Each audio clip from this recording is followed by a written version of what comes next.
राजनेता प्रशासन भूलीगले चित्रकोट ग्रामवासी दुख। नवरंगपुर जिला तेंतुलखुंडी ब्लॉक अंचलगुमा ग्राम पंचायत अंतर्गत चित्रकोट ग्रामवासी दुखभरा कहानी।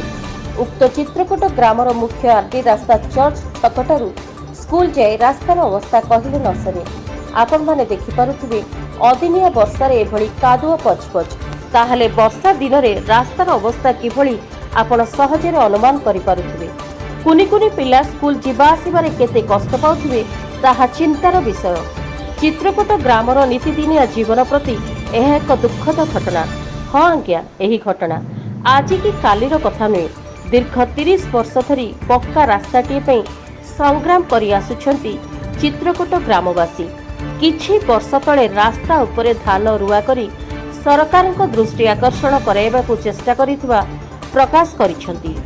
युवगोष्ठी नेता जोसेफ गरडा, कविसूर्य टाक्री एवं ग्रामर अनेक आबाल वृद्ध वनिता समस्तंकर गोटे स्वर, गाँ को ठीक रे रास्ता ताहा मध्य विफल। ना शुणुछंती नेता ना मंत्री, ना देखुछंती प्रशासनिक अधिकारी बाबू।